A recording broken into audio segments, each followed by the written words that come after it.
Hi, this week we have a new signature assignment. It is a found object sculpture assignment, or assemblage, as we learned about in the sculpture chapter. So these are the kind of supplies you're going to need for the project.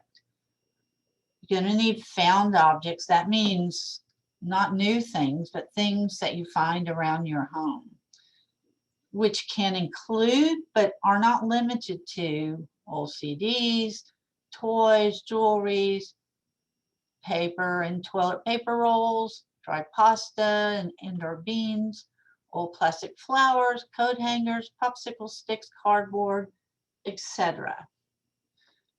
You'll also need a glue gun and glue sticks. This was in the supply list in the syllabus. And then you're going to also need other tools and methods of attaching the objects together, such as, but not limited to, scissors, hammers, like I didn't put this on here, box cutters, metal cutters, tape, nails, wire, brushes, paint, etc. And whatever you gather will depend on what found objects you're using and how you're going to make your object.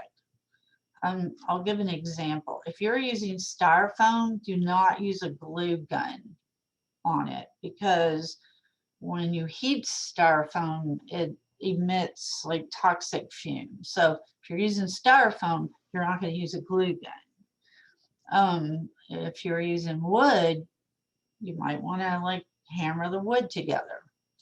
For this project, there's in the written instructions, in the written instructions, there's a list of suggestions of what you can make your assemblage sculpture from. You don't have to pick one from that list. If you come up with another idea that's not on it, that's totally fine. Your sculpture has to be made out of at least 4 different found objects. It can be made out of more than 4 if you want, but not less than 4.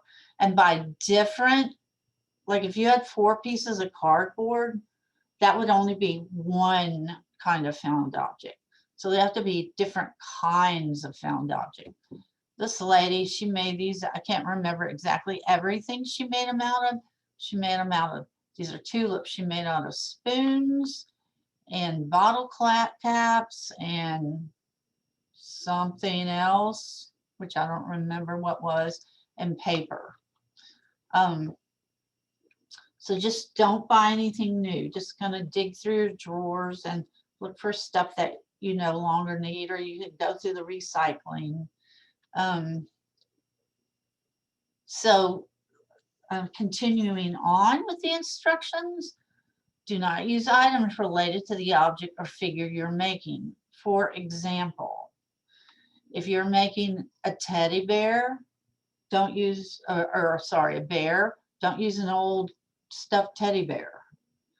You have to make them out of something that's totally unrelated to whatever it is you chose to make. And the other thing is, make sure you refer to the rubric before you start your sculpture. And the rubric will be in this week's folder.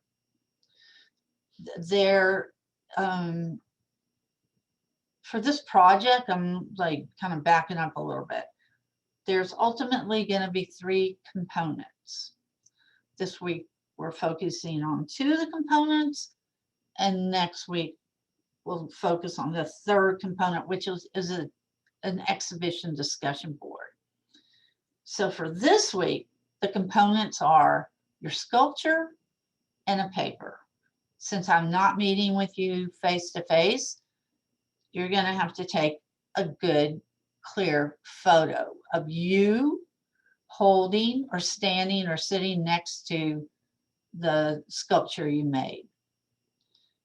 In the photograph, make sure I can see your face. Make sure I can make out what the sculpture looks like. Make sure that your photo is well lit.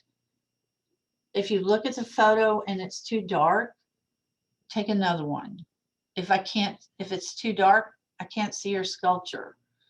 I can't see what it's made out of, and that's going to be detrimental to your grade. I need to like verify what you say.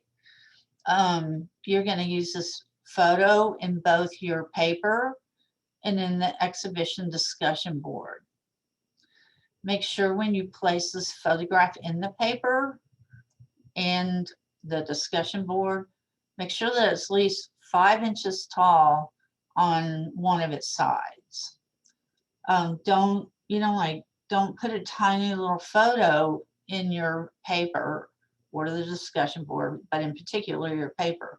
Because again, if I can't see what's in the image, that's not going to bode well for your grade. Okay. So what you're going to do with that photograph is on the first page of your paper, after you've written your name and the name of the assignment and the date, you're going to put that photograph on that first page of your paper. You can start your narrative on that first page as well. So this narrative is going to be a reflective paper. You're going to be submitting it as a Word document or a WordX document. No PDFs, no ODT, no pages. Don't send it through your phone. If you take a picture on your phone, email it to yourself and open it up on a computer, and then also like you're going to type your paper on a computer. Use 12-point font. Write it as a narrative and not as a list. Put spaces between paragraphs. Spaces between paragraphs are really important. One, they help you transition from one thought to the next. They make it easier for people to read because then they can pause, they can think about what they read between paragraphs. But it also is like really important for people, like I have ADD. And if I see a paper that's just one long, gigantic paragraph, I can't focus. So those spaces between paragraphs also help people like me be able to focus and digest what you've written better.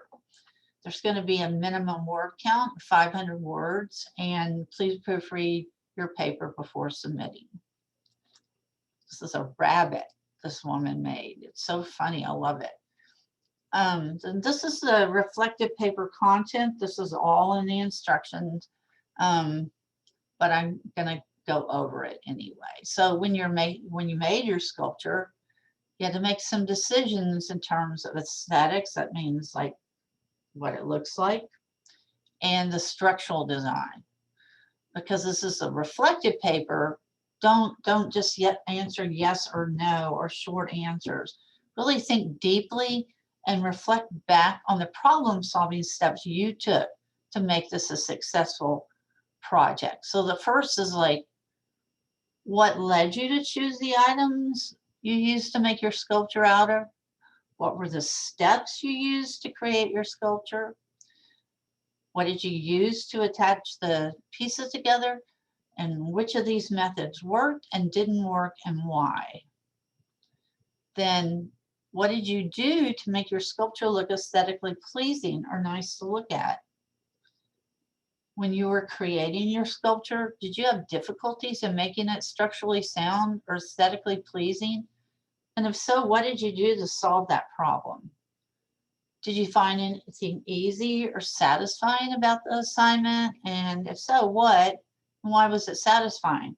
Did you dislike any aspects of this assignment? And if so, what? And why did you dislike it? And finally, how did you feel about the outcome of your efforts? And what did you learn about yourself through this project? Just like the last signature assignment you guys submitted, you're also going to submit this one through the signature assignment critical analysis creativity assemblage sculpture portal. It's so long. It has to be a Word document. Don't send anything else. Prior to submitting, please save and name your Word document file as your first and last name CACT. No late papers accepted. That's another good reason why to look at the folder early on in the week. This is one of my favorite assignments because I love to see what you guys make.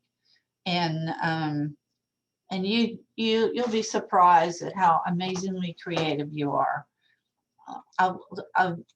This is a fun project, at least in my mind, but then my mind's kind of weird. So that's it. And I can't wait to see what you made, and I'll talk to you soon.